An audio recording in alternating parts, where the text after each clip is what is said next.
नमस्कार माझ्या सर्व शेतकरी मित्रांनो, मी पी.ए. पठारे.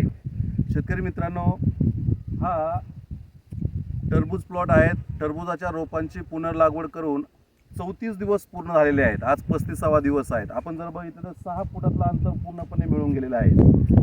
माझे जे शेतकरी मित्र आहेत त्यांनी दिलेले सर्व शेड्यूल अगदी वेळोवेळी केल्यामुळे आज रोजी हा प्लॉट एकदम चांगल्या कंडिशनमध्ये आहे. शेतकरी मित्रांनो, अनेक शेतकरी मोठ्या प्रमाणामध्ये टरबूज लागवड करतात किंवा लागवड करणार आहेत.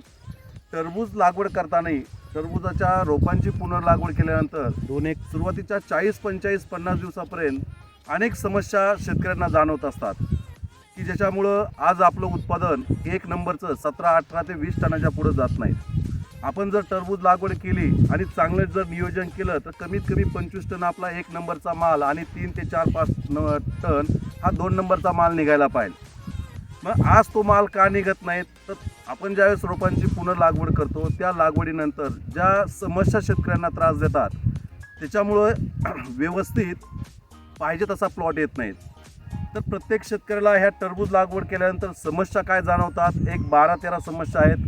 ह्या समस्या कोणत्या आहेत, ह्या समस्यावर उपाययोजना आपण काय करायला पाहिजे की जेणेकरून असा प्लॉट आपला येईल त्याबाबत मी काहीशी माहिती देणार आहेत. शेतकरी मित्रांनो, ज्यावेळेस आपण टरबूजाच्या रोपांची लागवड करतो, मी आता तुम्हाला समस्या सांगतो. टरबूजाच्या रोपांची लागवड केल्यानंतर पुनर्लागवड केल्यानंतर ज्यावेळेस आपण रोपं लागवड करतो त्यावेळेस ते एक समान सर्व प्लॉटमधले रोपं चिकटत नाहीत, म्हणजे सेट होत नाहीत. दुसरं म्हणजे रोपांची पुनर्लागवड केल्यानंतर साधारणतः 3 ते 4 दिवसामध्ये काही रोपं अचानक मरून जाणे, जिरून जाणे. त्यानंतर तिसरी जर समस्या आपण जर बघितली तर टरबूजाच्या रोपांची लागवड केल्यानंतर 6-7 दिवस झाल्यानंतर काही जे 3 ते 4% जे काही रोपं आहेत हे साधारणतः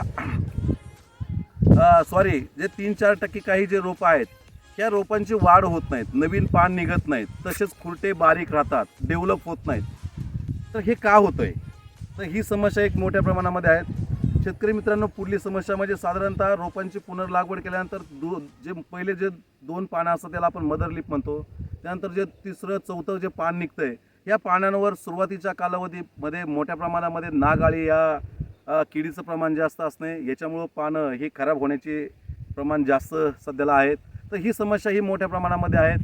त्यानंतर शेतकरी मित्रांनो, ज्यावेळेस आपण रोपांची पुनर्लागवड करतो, रोपांची लागवड केल्यानंतर साधारणतः 12-14 दिवसामध्ये पानं गुंडाळणारी आळी असेल, पानं कुरतडणारी आळी असेल, पानं खाणारी आळी जी असेल ह्या आळीचा प्रादुर्भाव जास्त राहतो. त्याच्यामुळं लहान अवस्थेत पानं कुरतडल्यानंतर पानं जसे जसे मोठे होईल तसे ते बोकडले जातात, वाकडे होऊन जातात. तर ही समस्या एक जास्त असते. ज्यावेळेस रोपांची पुनर्लागवड करतो 14-15 दिवसाच्या कालावधीमध्ये झाडाचा फुटवा होण्याचा कालावधी असतो. फुटवे होण्याच्या कालावधीमध्ये काही रोपांचे फुटव्यांचं प्रमाण हे कमी असतं, म्हणजे जे वेल निर्मितीचं प्रमाण आहे याचं प्रमाण कमी असतं. पुढली समस्यामध्ये ज्यावेळेस आपल्याला फुटवे होतात ह्या फुटव्यांच्या वेलाची जी वाढ आहे ही एक चांगल्या प्रमाणे व्हायला पाहिजेत. म्हणजे 18-20 दिवसामध्ये आपलं कमीत कमी बेडवरून खाली जाईल, म्हणजे मल्चिंग पेपरच्या खाली आपला वेल जायला पाहिजेत. म्हणजेच 25 दिवसापर्यंत साधारणतः 2 ते 2.5 फुटापर्यंत वेलाची ग्रोथ व्हायला पाहिजे. ही ग्रोथ त्या दिवसामध्ये 22-25 दिवसापर्यंत होत नाहीत. ही एक मोठी समस्या, म्हणजे वेल न वाढणे ही सुद्धा समस्या एक मोठी आहे. शेतकरी मित्रांनो, पुढली समस्या म्हणजे ज्यावेळेस आपण टरबूज लागवड करतो, लागवड केल्यानंतर जे सुरुवातीचे 4-5 पानं आहेत हे 5-6 पानं मोठे, जाड, रुंद, हिरवेगार राहायला पाहिजे. ही पानं बारीक पडली जातात. मग ही पानं बारीक राहिल्यामुळे शेवटला जो भुरीचा अटॅक येतो ह्या जुन्या पानांवरती येतो. म्हणजे सुरुवातीच्या कालावधीमध्ये झाड डेव्हलप झालं नाहीत, जुने पानं जाड, रुंद, हिरवेगार, मोठे झाले नाहीत, तर ह्या पानांवरती अनेक समस्या पुढे त्रास होतात. तर ही पानं मोठे होत नाहीत, ही एक सुरुवातीची मोठी समस्या आहे. म्हणजे सुरुवातीच्या 20-22 दिवसामध्ये आपण जर पाहिलं तर हे हाताच्या पंजासारखी पानं आपले हे होऊन जायला पाहिजेत, हे होत नाहीत. शेतकरी मित्रांनो, त्यानंतरची गोष्ट म्हणजे ज्यावेळेस वेल आपला बेडच्या खाली येतो, बेडच्या खाली आल्यानंतरनं काही प्रमाणामध्ये बेडच्या खाली आल्यानंतर मल्चिंग पेपरचा संपर्क न राहिल्यामुळं थ्रिप्सचं प्रमाण वाढतं. थ्रिप्सचं प्रमाण हे जास्त असल्यामुळं ज्यावेळेस बारीक फळं लागतात, कळी अवस्थेत किंवा फळ सेटिंगच्या अवस्थेमध्ये ते फळाला स्क्रॅच पाडतात, म्हणजे थोडंसं चाटतात हे थ्रिप्स. आणि त्यानंतर जसं जसं फळ मोठं होईल तसं हे फळावरती स्क्रॅचेस दिसतात. की तिथले फळं ही विकृती आल्यासारखे दिसतात. ही एक समस्या मोठ्या प्रमाणामध्ये जाणवते.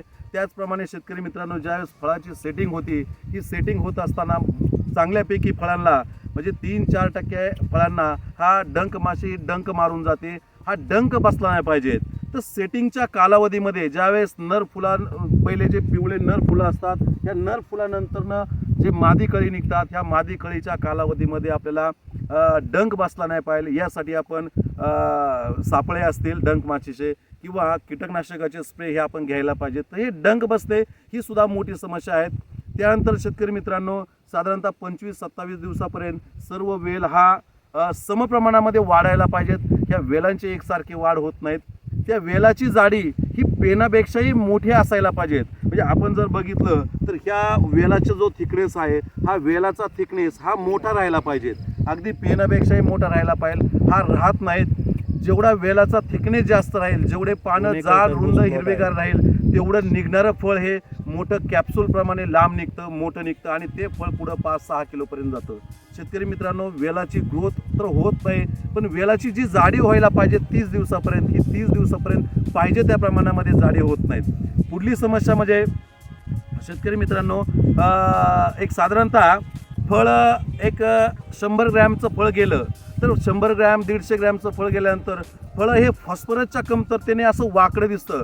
म्हणजे वरच्या साईडनी ओके आहेत, पण खालच्या साईडनी म्हणजे बॉटमच्या साईडनी थोडंसं वाकडं दिसतं.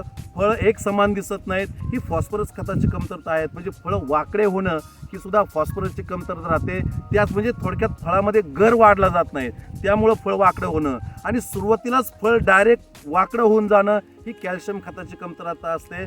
थोडक्यात 35-40 दिवसामध्ये जे बारकाले फळं असतात, ही फळं वाकडे होणं ही सुद्धा मोठी समस्या आहे. मग ही कॅल्शियम बोरॉनची कमतरता आहेत का, डंकमुळं वाकडे झालं आहेत किंवा फॉस्फरसची कमतरता आहेत की ज्याच्यामुळं फळातला गर वाढत नाही, तर याच्यामुळं फळं वाकडे होतात, ही सुद्धा मोठी समस्या आहे शेतकरी मित्रांनो. त्यानंतरनं सर्वात महत्त्वाचं की आपण जे 30-35-40 दिवसापर्यंत जो आपला वेल वाढला जातो, ह्या सर्व वेलाची पानं ही जाड रुंद हिरवेगार, पानं मोठे, अगदी हाताच्या पंजापेक्षाही ही एक पान आपलं मोठं व्हायला पाहिजे, देठ मोठा व्हायला पाहिजे आणि याच्यामध्ये अन्नद्रव्याचा स्टोरेज हा जास्त राहायला पाहिजेत.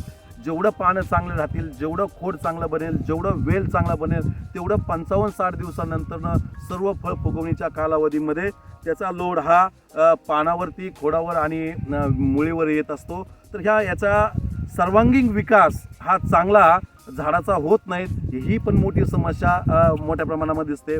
शेतकरी मित्रांनो, सुरुवातीच्या 20-22-25 दिवसामध्ये सर्वात महत्त्वाचं, जेवढे वेलाची पांढरी मुळी डेव्हलप होईल तेवढे वेलाची ग्रोथ होईल. ही जी पांढरी मुळी जी डेव्हलप व्हायला पाहिजेत, ह्या मुळीची डेव्हलपमेंट होत नाही. त्याच्यामुळं मुळ्या ह्या आकुंचन पावतात, त्याचप्रमाणे वेल हा जास्त वाढला जात नाही. तर जेवढं मुळीची वाढ चांगली होईल तेवढा वेल चांगला वाढला जातो. कारण वेल हा चालू राहणे हे मुळी चालू असण्याचं एक लक्षण असतं. म्हणून पांढऱ्या मुळ्यांचा विकास थोडक्यात रूट झोन चांगला डेव्हलप होणं हे व्हायला पाहिजेत. 35-40 दिवसापर्यंत होत नाहीत.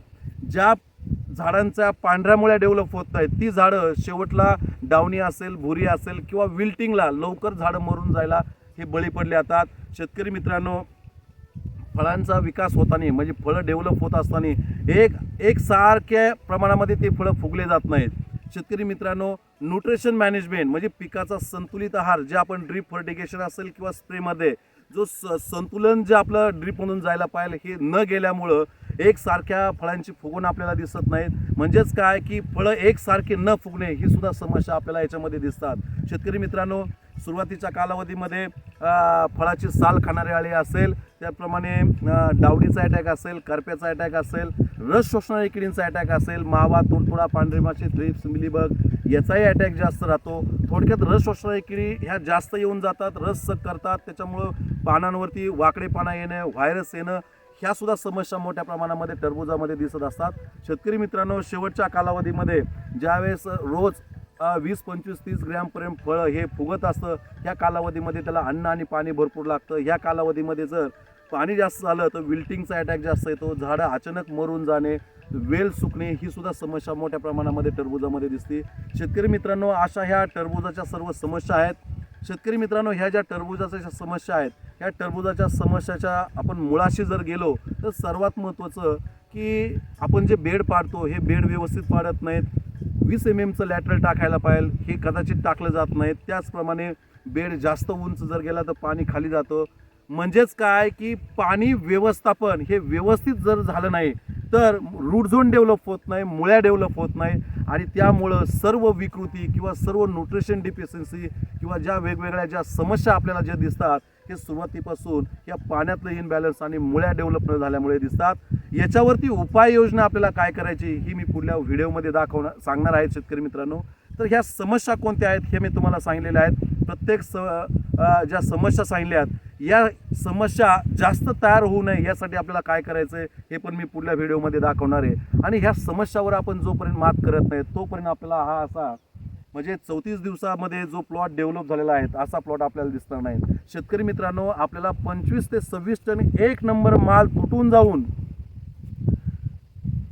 शेवटपर्यंत पानं हे हिरवेगार राहिले पाहिजे, वेल जिवंत राहायला पाहिजे, तेव्हा हे आपल्याला माल निघला जातो. म्हणून सर्वात महत्त्वाचं सुरुवातीपासून आपण टरबूजाचं नियोजन खूप चांगलं करणं गरजेचं आहे. हे कमी कालावधीचं पीक आहे. 65 ते 70 दिवसांचं रोपांची पुनर्लागवड केल्यानंतर टरबूज निघून जाते. त्यामुळे एक दिवस नाही तर एक तास ह्याच्यामध्ये महत्त्वाचा असतो. टरबूज लागवड करताना सुरुवातीपासून आपण जर चांगलं नियोजन केलं तर नक्कीच ॲव्हरेज चांगलं निघतं. तर पुढल्या व्हिडिओमध्ये मी तुम्हाला नक्कीच ह्या समस्यांवरती आपल्याला मात कशी करायची, याच्यासाठी आपल्याला काय करायचं आहे याबाबत मी तुम्हाला माहिती देतो. धन्यवाद.